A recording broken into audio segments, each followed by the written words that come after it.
everyone, and thank you to the Getting Your Practice Back into the Swing of Things broadcast here, supported by CareStack and by Darby Dental. I appreciate their support.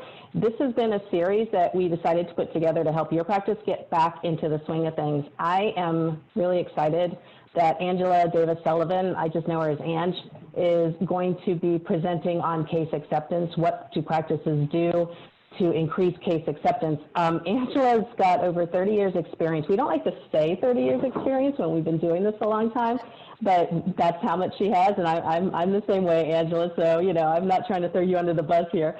Her passion is building up leaders in the entire dental office. She's got a quiet yet a real powerful approach to doing this. I've been lucky enough to see it happen. I've been lucky enough to see her speak, and every time she does, I come away with new verbal skills. So I'm very excited for you all to get to hear her. Just a quick piece of housekeeping. If you have any questions, please put them into the Q&A. While Angela is speaking, I'll be taking a look at them, and if I can answer them real quickly, if it's housekeeping, I will.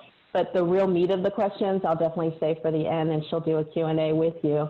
So I'm really excited to pass it over to Jeff Daly, because I'm just really thankful that Darby Dental and CareStack see the value in bringing education to you. So with that, I'm going to go ahead and turn it over. Thanks, Jeff. Awesome. Thanks so much. Appreciate the introduction, Teresa. And like she said, we're excited for another opportunity to partner with CareStack and a couple of super awesome presenters. As today, we look to provide some insight and guidance to practices on how they can help maximize case acceptance and getting back on our feet. The quick shameless plug about Darby is what you may already know about Darby is that we partner with our customers to help keep their dental supply costs down. What a lot of practices are surprised to learn is that over the past 10 years or so, we've been focused on building a suite of solutions that help our customers resolve the challenges they tell us that they face on a daily basis. So today, those solutions and services include things like IT services, mechanical equipment support, implants, and a number of others. Finally, and maybe most salient given what's happening in the world today, is just a reminder that for our entire 70-plus year history, all of our account managers have worked completely remotely with our customers. So that means no extra people in the waiting room, no extra feet, walking through the practice. We're happy to say that our team is entirely set up remotely from the safety of their homes, standing by, ready to help customers in any way that we possibly can. If you're interested in learning a little bit more about how we can help your practice, please definitely feel free to reach out to one of our knowledgeable account managers. And with our shameless plug over, I'll turn it over to my partner in crime from CareStack, Jim. Hey, Jeff, thank you for the introduction. Jim Gerson here from CareStack. I'm thrilled to be associated with this program today with Angela Sullivan and Teresa Duncan. And today I'm broadcasting from my daughter's bedroom because 5th grade started out here in Colorado and I've been dispossessed from my office. So hope you can see the pictures of the dogs and the dolphins in the backgrounds. But more importantly, it's about you, this program. And what we want to focus on, and Angela's going to do a great job touching about this, is getting patients to say yes, working through case acceptance. Angela's the expert. We think we can support from a technology standpoint in this journey. And what I would ask from you is after Angela's academic program is over, if you want to hang out for 3 to 5 minutes, my colleague Dan Hall is going to do a demonstration on how CareStack can help improve case acceptance for practices. And we'll show that technology again at the end of the session with Angela and in the same format here on Zoom for about 3 to 5 minutes. So without further ado, I'm going to go ahead and turn it back over to Teresa to introduce Angela. Angela, I'm going to stop sharing my deck, so you need to present from yours, if that's okay. And while she's getting that up on the screen, I just want to put out a blanket warning that if you see a dog jump up on top of the couch there, that's our mascot, Griffin. And some of you who have heard a lot of my webinars, you all know he likes to make his presence known. So I'll keep him quiet, though. Take it away, Ange. Hey, hi, everybody. Welcome to today. Thanks. So today we're going to talk a little bit about what the top practices are doing to increase case acceptance. And I've seen this work for years and years, and we're always fine-tuning it. And I picked a few things that I know work really well, because the reality is we know, oops, if I can get my slide to move forward. Here we go. That it really does, it all matters when we talk about case acceptance. The reality is the way you answer the phone, your website, the actual visit when they come in the practice, the office, how things are decorated. You know, patients or potential patients are making a judgment all the time on everything that you do. We just naturally do that, it seems like. We start making characteristics about the practice. So we know that a lot of things matter when it comes into case acceptance. And then you, the doctor, you, the team, also make a huge difference. So I picked 4 of my big things that really help with case acceptance. So I want to share those with you today. The first one is relationships. And you think, well, yeah, I want to be in a relationship with my patients. A lot of times we're in rapport with our patients, right? Like, hey, how's it going? How's the family? We've got like a surface level kind of relationship that we call relationship, but it's really more rapport. So when I talk about relationships, this is a piece that we start with patients before we ever look in their mouth. Before we ever look in their mouth, I want to get to know my patient. I want to ask questions and I want to really listen. Think, why is that important? We know that patients do business with people they trust and like. So when we talk about relationship, well, I want to talk about finding connection with your patient. We've got to have something in common. You hear this all the time. That's where those, I was just listening to Simon Sinek and he said, you know, relationships are built in between the meetings, right? It's the hallway conversations. It's the deeper questions. So that's what we're looking for here with patients, is to say, hey, where do you live? What are your interests? What do you do for fun? Where do you like to spend your time when you're not at work? Do you have kids? All those things kind of come into play. And what you're looking for is 2 or 3 things you have in common with them. So when you find that, it's real important too to go, oh, absolutely, I love golfing at the country club there. It's fantastic. But keep your part short and let them talk about themselves. So when you're doing this, you think, gosh, when will I have time to have a conversation with somebody? Piece of cake. You're keeping this to 3 to 5 minutes. But this 3 to 5 minutes about relationship is going to be crucial when you're moving forward for case acceptance. I promise you that. So we talk about asking the questions, getting to know those little things about them and connecting with them, and then truly listen. And you think, yeah, I am listening. And I'll give you some more tips about listening. But we typically listen with the intent to answer. It's a hard thing to break a habit of doing, but we really have to listen in this piece when we're talking to our patients and listening to them. It's real important to find out what's important to them. You think, okay, I can do that. A great question to ask that seems so simple, but we don't always ask it. It's, how can I help you today?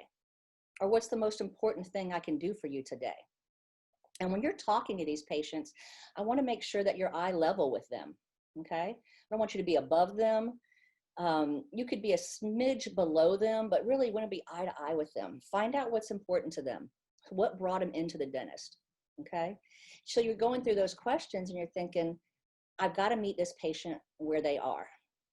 A lot of times as clinicians, we are ready to just tell them what we see and go in there gangbuster sometimes. Sometimes we're afraid to tell them what they need because it's a lot. So we've got to find out what's important to them and meet them where they are. Another piece is asking the question, so how's this affecting your life? Or what's the emotional impact this is having on you? And when we ask that question, a lot of times patients really pause and think, well, gosh, I can't ever go out to eat with my family or friends because I'm afraid of X, Y, and Z. Or I always, smile like this. Well, now with masks, they probably love it, right? We're already hidden behind the mask. But they've got something that is emotionally impacting them. And if we can find out what that is, that's going to help us with our case presentation skills and talking to that patient and meeting them where they are. Another piece of case acceptance is letting them know the benefit of the treatment. I mean, sometimes we're just so quick to say this is going to fix it, right? This is going to look better. But how can we share a story with them and actually show the benefit where they feel that emotional, like, oh, wow, that's going to be amazing, right? So having that conversation with patients. And this can be doctor, clinical team, business team, hygiene team. Anybody can have that conversation of, hey, wow, that's going to be amazing. Can you imagine how it's going to feel when you go to your daughter's wedding, when you go to work the first day after this is done, and how you're going to be able to have lunch with your friends or smile big when you see people that you know and care about. You've got to help them paint that picture in their mind so that they can see it. And sometimes it may be, you're not going to have pain. That's not going to be rough to your tongue anymore. Or you're not going to have decay in your mouth. Your mouth is going to be so clean and healthy. That's going to be amazing for the first time for you. So when we know what is important to them, then we can tie that same thing into that benefit of moving forward. A little tougher question to ask, which takes some practice, is getting to that patient and say, so what's kept you from doing treatment in the past? What's been holding you back? And listen to their story. Because I promise you will hear that story and you've got solutions for them. You know how to make that better for them once we know their story. So asking that question, eye to eye with that patient, kind of meeting them where they are and how you can help them today. That's going to be key for case acceptance. Here's some listening tips. And I know we all say, yeah, well, I need to be a better listener, What does that even mean? How do I do it? It's tough. Our minds are going so fast all the time, right? And you hear something and I'm automatically thinking how I'm going to respond. How do we turn our brain off for just a second and focus on just what's being said? You got to focus on it. You got to say, okay, I'm going to take this in. Don't interrupt. I don't know if you're an interrupter, but I've had a lot of team members, a lot of family, friends. I know tons of interrupters. Typically, they're not meant to be rude. They're just super excited about what I just said or someone said, and they jump in there. And what that does to the person talking is it devalues their story. Devalues their story. So now their story isn't as important as what you're saying. So we want to make sure that we don't do that to someone unintentionally, right? So don't interrupt. Ask questions and don't assume, right? So it's like, I think I know what you're saying. Nope. Ask clarifying questions if you need to the patient. So what you're saying is, every time you eat this hurts, or only at night. Whatever their story is that you need more clarity on, ask. They'll tell you. Always repeat back what you heard. That's a true test of listening. If I can take what I heard and repeat it back to the patient or a team member, this works great with teams too, then I know that we're on the same page. We've passed the test of listening. We know what we're listening for. So this is something that takes a lot of practice. So I encourage you to practice this with your team too. The next piece of case acceptance, this sounds crazy, right? Don't be shy. You are the expert. You're the expert. They found you somewhere, a website, drive by, a friend. They picked up the phone. They made an appointment. They filled out the paperwork. They came into the practice. Now they've had their temperature taken and wearing a mask, and they've come all the way to you, and now they're sitting in your chair. Don't be shy. Tell them what you need. Tell them what they need. The easiest way to do that is when we've done relationship first, and now I'm getting ready to look into somebody's mouth. I want to be able to say, hey, Angela, is it okay with you if I share with you everything that I see today? Now, what patient's going to say, no, don't tell me anything? Remember, they took a whole lot of steps to get into your chair. So ask permission. So that kind of takes the pressure off of you to know, okay, I can tell them everything that I see. And you can discuss how you can help them get healthy, because now we know what's important to them and we can have that conversation. A lot of times when I'm working with doctors and teams, we struggle on that fence of, gosh, if I tell them all of this, it's going to scare them or sticker shock them, or they're going to shut down. It's too much. They don't know. And yeah, I hear you. I believe that sometimes. what I've seen work really well is when we ask that question first, can I share with you everything that I see today? The patient's in a spot where they're like open to hearing what you have to say. So you can take a deep breath and go, I'm doing my job.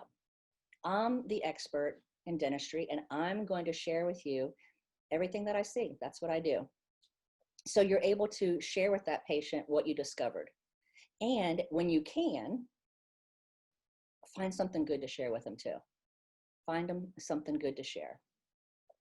And some of that good news is also what you can do to help restore that or fix that problem. Honestly, I see this is one of the biggest ones where doctors really do shy away. Hygienists with co-diagnosing. If I tell them everything, it's just going to blow their mind. And I understand that, and I promise you, you can get past it. Because the flip side of that is the story of every time I come to the office, something else is wrong.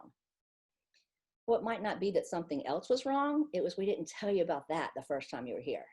So it can be both-sided there. So just know that when you're going in there, hey, let me just tell you what I see, and then we'll work a plan together. Make it easy. We got to make it easy. Sometimes we have a tendency to overcomplicate things. And these are the big three things that keep people moving forward with treatment. One, we always hear money. They don't have any money. I don't think they have any money. They don't have a job. There's no way they'll pay that much for that. A lot of times we make assumptions about people. We do that wallet biopsy, right? Before we even do the whole exam. We think it's about money. And sometimes they tell us it's about money. That's okay too. Time is the other big thing. How long is it going to take? How many visits? How long will I be here for those visits? Those kind of things. And fear. Those are the big three that keep patients from moving forward with treatment. Good news is, in your practice, you have a way to help lower all of those, right? We have options if you're fearful. You know, whatever that is. We have nitrous, we have sedation, whatever your service mix allows, that we can help lower your fear. Time. Look, I know you have a lot going on, and we can maximize this. You know, we can do this in one visit, get you taken care of, or we can take multiple visits over time. Which one's going to work best for you? And then financial, it becomes about, we've got options for you. We can help you figure this out. I've got patients that have payments as low as $130 a month. So knowing what our financial options are make a big difference too. And one way to make financials easy is I hope that you have some kind of financial arrangement sheet that you're able to share with patients very quickly. And this can be the assistant, the hygienist, or our business team member that just says, hey, these are our options and which one works best for you. And it's got it all laid out there and what the total price is, 2 payments, lending club option, you know, whatever your options are, so that patients can see that very quickly and know, okay, yeah, I could do 2 payments, or I could certainly do $130 a month. Remember, people don't think about going out and buying a $60,000 truck, right? How much is that a month? What can I do? Okay, I can do $585 a month or whatever it is. They're thinking in monthly payments generally anyways for something like this. So you've got options for it. So our job as a clinical team member or business team member is to help make it easy for them to find that yes and move forward. Here's a good one. This is another one that can kind of be leery of. You got to make sure you get them in the ballpark, right? Make sure that you're on the same page with a patient. A lot of times they have no idea how much something should cost, and it's always going to be too much, right? Doesn't matter what we say to the patient, it's always going to be too much. It's always going to be too much. So I love for doctors to practice getting them in the ballpark. And it's so powerful when it comes from the doctor. If we're sitting chairside and having a conversation, and I've made some recommendations to this patient, the doctor should be able to say, yeah, you're looking at somewhere around $6,000, $30,000, you know, whatever it is. you should be able to say that. And I write down overestimate just a little bit. And so the doctors are always like, well, I don't know the fees. I don't know how much it's going to cost. I don't know how much insurance is going to put into play there. You know what? Insurance is a dental benefit. It's a method of the payment, not about the treatment. So you're focusing on the treatment. And I'll tell you what I have a lot of clinical assistants doing chairside is they're typing in that treatment plan as you're calling it off. So they are watching that running total. I have them put that number on a sticky note for them, and they show it to the doctor. So when the doctor scoots around and is eye level with that patient to tell them what he's going to prescribe, they're able to say, and you're looking at about $6,000 worth of dentistry to get you restored. And my team is amazing in helping you figure that piece out. So now when the team member comes with the actual treatment plan and financial arrangements, it might only be $5,600. And even that little bit of a difference helps your team member be a winner, and the patient's like, oh, well, that wasn't as bad. He thought it was going to be $6,000. Now it's a little less. So we're able to have really good conversations and be the hero in that. And you think, well, why do I have to get him in the ballpark? Like, what's the value of that? That's just it. It is the value of it. I'm a patient. I have no idea how much things cost or how bad my mouth is, or maybe I have some idea, but how do I wrap my head around $30,000 or $2,000? Sometimes it's $1,000. We've got to get them in the ballpark. So when we do that, that helps lower their fear. It answers the question about money. And then we can say if there's any other options. This is ideal treatment. So you see this a lot when we're doing bigger cases, when we're estimating that for larger cases, is there another option? There's just no way I can spend $30,000 on my teeth right now. There's just no way I can do that. So as the doctor or clinical team member as well, you go, you know what? Let's see if we got some other options for you. This is not ideal, and I could do this, XYZ, until you can do the ideal treatment. And that could buy you some time. And then you'll be looking at more like X amount of dollars. Sometimes that doesn't work. This is the only solution for you. Let's see if we can figure out how to make it work into your budget. So just being brave enough to have that conversation with patients, I think, is going to be key moving forward. Doctors, get used to getting in the ballpark with your patients. Are you looking at I hear a lot of times they use the car analogies.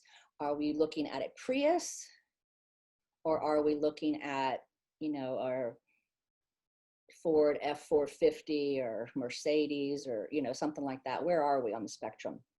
And patients can relate to that.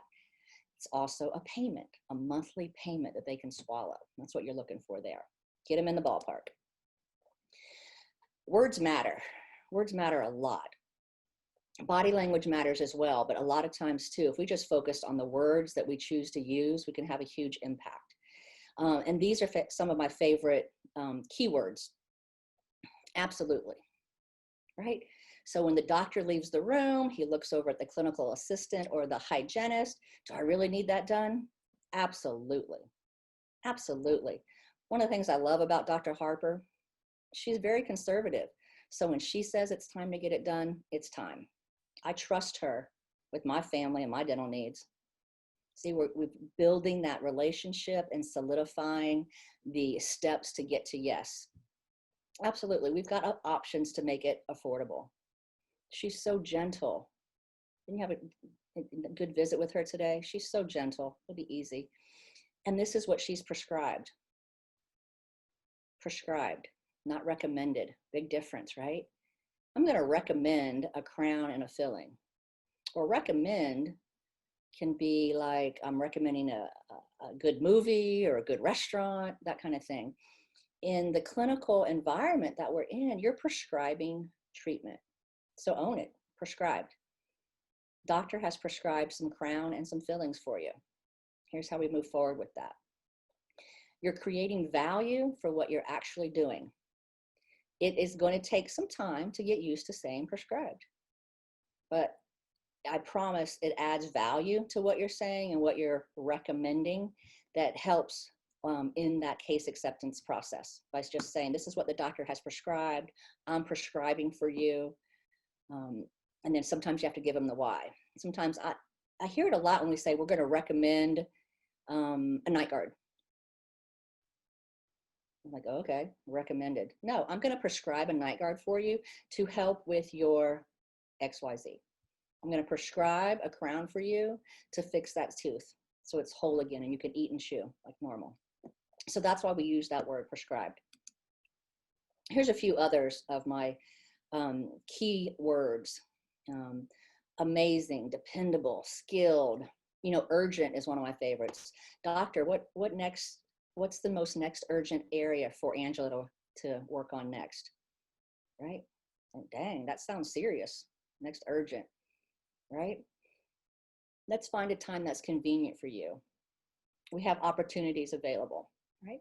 We don't have cancellations in our schedule. We have opportunities, right? Be careful how we plant the seed for that. If with patients, if we say, oh yeah, we get cancellations all the time, I'll get you in sooner. We just gave patients permission to cancel on us. That's not what we want to do. So we want to say, hey, we have opportunities come available. I'll be happy to give you a call. Pleasure, one of my favorite. I'm sure if there's any Chick-fil-A fans out there, they're always my pleasure. But I love this one too in the office because it's got a positive spin on it versus no problem. Right? How many said, oh, no problem? We say it like it's no big deal, but our words have a negative attachment to them. So just switching that to my pleasure. Happy to do it. Those little distinctions can make a big impact over time using those words. This is some of the confusing language that I hear quite often. And sometimes when we do it, we're truly trying to help lower the fear for a patient or make it seem easy. And when we do that, what we're actually doing is devaluing the services that you provide. And that's not what we want to do. We want to create value. So think about this. In confirmations, I hear this all the time for hygiene visits. Someone will say, hey, yeah, I'm calling to confirm your appointment. That's another whole story there on that language. But anyways, they go, and it's, oh yeah, it's just for your cleaning. Does that sound important? Did that sound riveting? Did that sound like it mattered if I came or not? No. I know the intent is to make the patient seem like it's just an easy appointment. There's no reason to cancel. But when we put just in front of anything, we just devalued it, right? So it's just a small filling. Again, we devalue that piece. So we want to work on other language to increase that value. A lot of times I hear doctors and team members say, you might want to, maybe, it might need, I don't know. So we have to have a different way to handle some of these things to answer it and put the positive spin on it. So for team members that are listening, if you don't know the answer to something, that's okay. That's okay. A better way to respond is to say, you know what, that is a great question. And Cindy is our expert in insurance. I'm going to let her handle that question for you. Is that okay? Now, it's much better and stronger than saying, I don't know. I don't want you to devalue what you already do. But if you don't know the answer, you don't know the answer. But highlight the next person so they do and can handle that question. The other one that I hear so often in case presentations, do you want to make an appointment? Do you want to get scheduled? And that's if they ask. Believe it or not, I've heard offices where they've gone through the whole thing and then was just like, okay, let us know. I mean, they never asked for the appointment. So you've got to ask for it, but assume that they want to make the appointment. Do you want fluoride today? Oops, let's go back there. I went a little crazy there. Do you want to make an appointment? Do you want fluoride? No, if you're the hygienist and fluoride is a benefit for them, then your conversation is, I'm going to prescribe a fluoride treatment for you today to help with X, Y, and Z, whatever it was that your fluoride is going to help them with. So being careful with your language is critical. And it's just a matter of knowing what else to say instead of.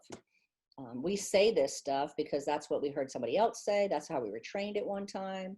We want it to be easy and approachable for a patient. So we just have to change that language a little bit. Here's a great trick too for case acceptance. It's called PASTA, so that's easy to remember. Problem, answer, sell the source, time, and affordability. So if we do it in this order, and this is doctor when you're talking to the patient, clinical team talking to the patient, state their problem. What's the answer? You have the solution or the answer for them.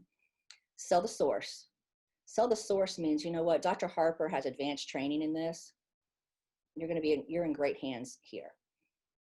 Dr. Harper is amazing at this.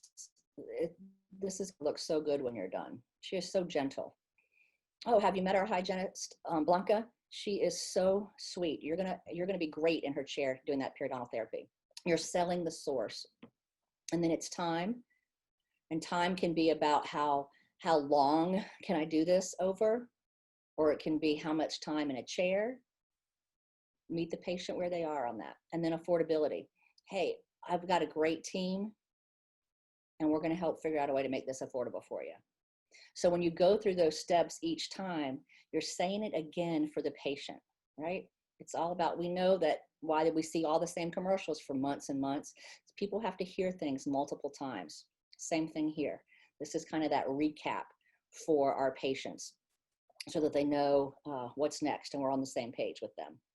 So write that one down, PASTA, problem, answer, sell the source, time, and affordability. They chose you, they're in the right place. Let them know that. This is, I want you to change your mindset on too. They want to schedule.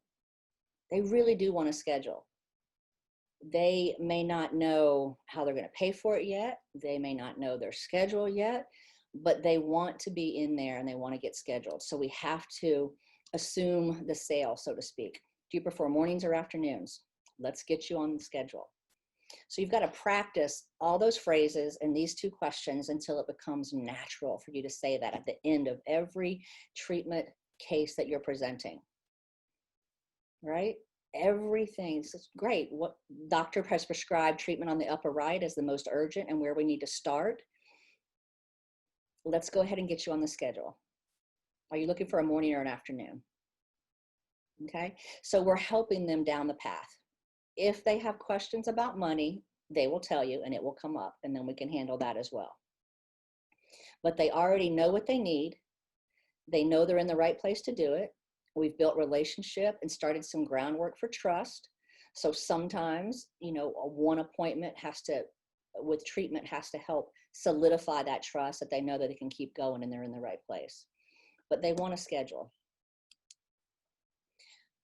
Another piece of case acceptance comes down to the handoffs. And handoffs can be from doctor to clinical team member, hygienist to doctor when they come in, or from clinical team to business team. It could be any of those things when we do that. And the magic of this is, again, letting the patient hear it one more time. Reviewing what was done today. What did we do today? Educate about what's next for them. What's next is wherever the treatment was prescribed or their hygiene visit. Make the appointment and then get your payment or payment arrangements. So when the clinical team, you know, depending on if the clinical team is not doing financials sometimes or scheduling, you have to hand off to your business team member. So that might be something like, hey, today Dr. Harper did the comprehensive exam and everything with that, with the x-rays. Next for Angela is doctor has prescribed treatment on the upper right to start with. And then in the next couple of weeks, we'll be fine to get her in for that. I don't have an appointment reserved for her yet. And can you go over the options for payments for her for me, please? And then I'm going to look at the patient and I'm going to say, do you have any more questions before I leave you? And if the patient has any more questions about treatment, I've still got my clinical team member there to answer those questions. If not, now I'm with the admin or business team member and we can make the appointment and go over the finances. Okay. Same thing with, you know, handing off from the hygienist to the doctor when they come in. This is what we did today. This is what's next. How soon do you want to get that done appointment wise? We got something in the next couple of weeks, a month. she's leaving, you know, we help guide them. And then I'll get with Cindy to give us some payment arrangements for her. So we're saying it out loud. We all are on the same page, you know, and sometimes clinical team members are chair side, they're making the next appointment and they're doing financials. That's fantastic. So if you do that, you still can have that handoff. Hey, Cindy, today we did everything was planned on the upper right. That's done. She's restored. We're so happy that she's all completed. So her next visit is with Blanca for hygiene, and she's got that scheduled in March. And I'll just leave you with Cindy for what's due today, or for your payments today. You know, you got to practice that with your team. That helps build value for everything that you've already done today and solidify it. Those handoffs are important. Another piece of this is always look them in the eye when you're discussing treatment and money.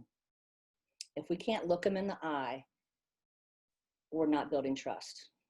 Be proud of what your doctor skill set is and what they can do, and be proud of the fees that you charge for what you do. So we've got to work on getting confident for that and being aware of our message. That's where body language comes in. If I am telling you like this, hey, yeah, you're get you fixed for $30,000, that doesn't instill confidence. Or even if it's $1,000, you know, we've got to be able to look them in the eye. And everybody has their comfort spot, right? Like, I'm okay doing a treatment plan if it's $1,000, but I can't do over 2,000. That's okay. Start your team members on practicing on where they are, and we build up to be able to look at a patient and say, hey, absolutely, doctor is going to get you restored completely with the smile you want, and that's going to be about $30,000. Look them in the eye. When you talk about treatment that they need and that you're prescribing for them, look them in the eye. So if you're chair side doing that, make sure you're eye to eye with them. They're not above you or below you, especially. If this is happening at the front desk, a lot of times they're standing and you're sitting. So a lot of times you're looking up at your patients to do that. Stand up if you have to, and say, yeah, this is what we're talking about treatment-wise for you today. It'll be 30,000, it'll be 5,000, and here's the options we have. Which one works best for you? Meet them where they are, look them in the eye. When I say palms up and open, we want to make sure that we're not like crossing our arms and we're grouchy looking at it and not open. So it's a lot of times, you can't see my hands, but you're kind of just talking like this so that you're open and ready to help and support them. We're not closed off. Like, ask me a question kind of thing is the mentality that we want around that. And that takes practice, for sure. It takes a lot of practice to make it natural. And this is the old dreaded team role play, which nobody ever wants to volunteer for, right? Like, oh, I hate role play. I'm going to encourage you to embrace it. Look, I used to hate it. I promise. Hated it. It gets easier. It gets better. You've got to get comfortable with no. And for me, when I hear no, I think they need more information or not right now. Okay, let's get them in hygiene. We get another chance to present it later. Handle their concerns with confidence. Work on being a better listener and have some fun with it. Yeah, have some fun. This doesn't have to be dreaded role play. So have fun with it. So review. 4 big things you can do starting this afternoon. Work on relationship. Get some links with your patients. Let them know what you might have in common. Okay, work on that relationship piece. Don't be shy. If you see it and it needs to be done, tell them. Tell them. Practice ballparking your fees. Just get them in the ballpark so you make sure you're on the same page with them. And then your team member can come in and be the hero at that point for that stuff. And then let's work on language. What are the words that we're using that can have an impact on the results? Sometimes the words we choose do not exude what we're exactly expecting it to do. Okay, so that's your homework today. Go pick one of these and try it this afternoon, and I think you'll be on a good step to getting more case acceptance. Good. This is my contact information. This is my website and my email at adaptivedentalsolutions.com. You can follow me on Facebook and Instagram at Adaptive Dental Solutions. Teresa and I just recently did a podcast. You got to check out her podcast. They're very good. She has a lot of great guests on there all the time. So go check that podcast out. And then I also have a book on Amazon, and it's called Coming Home to a Better Practice, that you can find on Amazon. And it's got a great story format and things that you can start implementing and working on your own.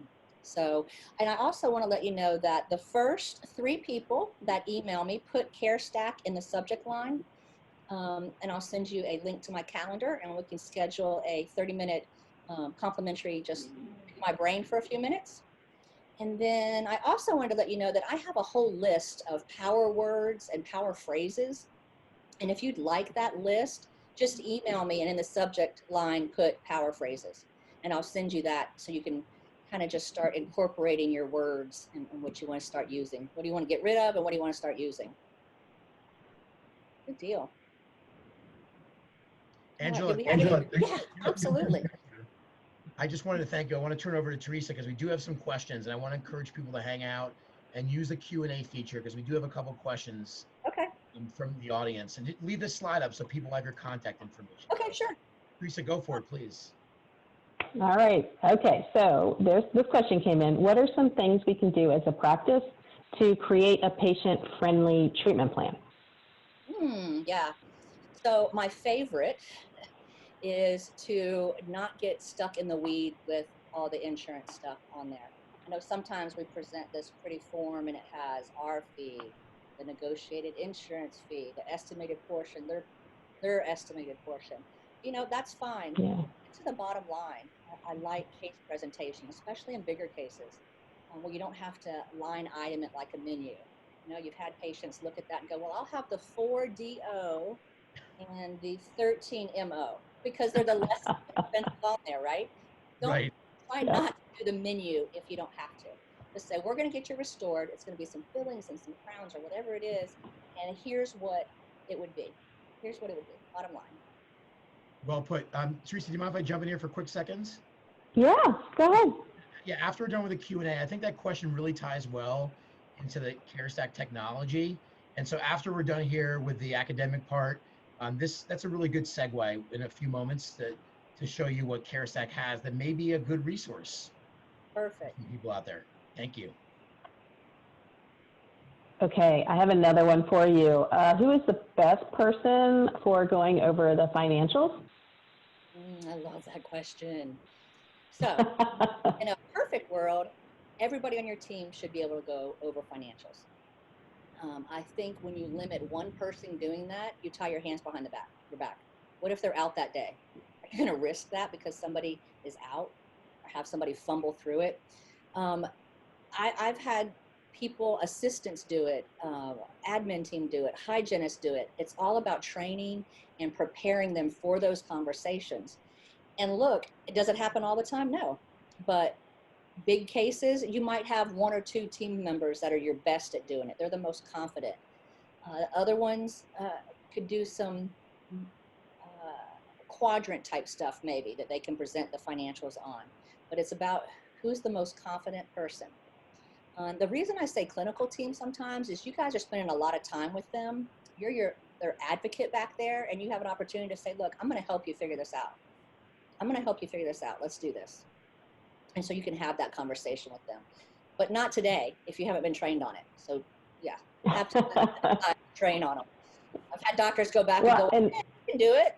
Well, no, she has to be trained on it first. I love that you said the quadrant, because what happens is you're asked to do it, and it's like a $30,000 treatment plan. Don't throw somebody into a $30,000 one. Start with like a filling or 2. Yeah, that's like you're pretty much setting them up for failure there. But your role play suggestion is good, and office managers know this, Angela, that if you're the one doing the role play, it's less embarrassing. So organize that role play with your team.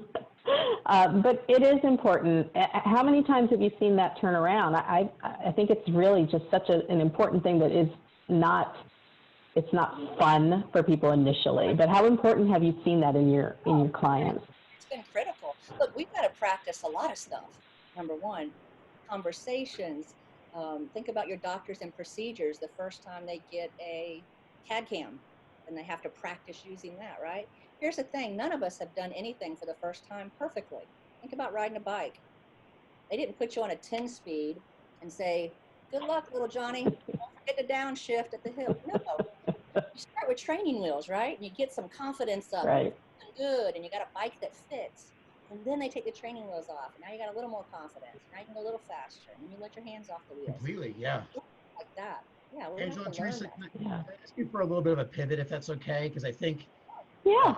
if it's appropriate, I'd love to have Dan. I don't think doing the demo, I think is not the most practical thing, but I think if we could just illustrate what that patient acceptance, Yes. a couple screenshots look like now, if that's all right. I think it's really pertinent to that last. Are you okay with that? Yeah. Let's do it. I'm going to give Dan the controls, and that way it's kind of woven into this Q&A. Thank you so much for your flexibility. Absolutely. Well, Dan, before you get started, and while Dan's bringing this up, don't forget to send Angela an email with CareStack in the subject line, because those power words, you know, if you're going to do roll call and you're going to have a meeting, use those power words that she's going to provide to you. So Dan, go ahead, and then we'll come back to the Q&As in a moment here, but I think this is just pertinent to the last question. That's all right. All right, sounds good. Appreciate it, everybody. Thank you for taking the time to review our new case acceptance. To build off that question that somebody from the audience submitted on how to create a more attractive treatment plan, this is something that we polled a lot of our end users as well as clinic owners and patients. And what we found was during that process, patients were frustrated with the legacy style of treatment planning. And Angela, you put it really well there. It's a bunch of codes, an insurance amount, a UCR amount, which they don't know what that is, right? I mean, they're looking at the bottom line, what is it going to cost and why do I need it? Correct. Which I think was well put. So can you all see my screen okay? I want to make sure that everybody can see. I got this message up here that says, hi, Aiden. Yes. Yes. Perfect. So based on all that feedback that we gathered and finding out where those frustrations lied, our team developed this case presentation tool. So this is what the patient is going to receive, right? So here's a message to Aiden, review your case. As a patient, I click on that. It's going to take me into a space to authenticate myself. I do that. I can jump in here, and now I'm inside of my treatment plan. So in the event that they go home, maybe they're not going to remember what caries is or what a defective restoration is. Well, now we have the diagnosis at the top here with a picture and a description of what they were diagnosed with. So this way the patient understands it, they can read it, they can see the image and grasp what they were talking to the doctor about or the hygienist. Then if they continue to scroll through the treatment plan here, or the case, they're going to see what was proposed to them. And again, we're going to include a picture and a description so they have a clear understanding as to like the why behind the treatment. And then if we go down to the bottom, we have the billing broken down. And again, based on the feedback, we wanted to pull away from that. You know, here's an insurance amount, a UCR, and just clearly outline what's covered by insurance, what's covered by the patient. You know, here's going to be your first outlay on phase 1. Here's phase 2. And here's your total out of pocket for a patient, $500. And then another key component was, you know, if they're leaving the clinic and maybe they're talking it over with their spouse, if it's a more complex case like you had talked about earlier, Angela, the ability to take action on it. If it's a sheet of paper, they can't do much. So we added a space in here for them to just sign off on it. So that's going to go back to the clinic, pulls up a signature box, they're accepting the treatment plan, they confirm it, and then it jumps into taking action on booking their next appointment. So this way, as a patient, you know, they've reviewed it, they're good in their space as far as the head goes, as far as looking at like what the financial end is going to be, why they need the treatment. They've accepted it, now they book their appointment. That's complete, they can move on, right? In their mind, that task is done.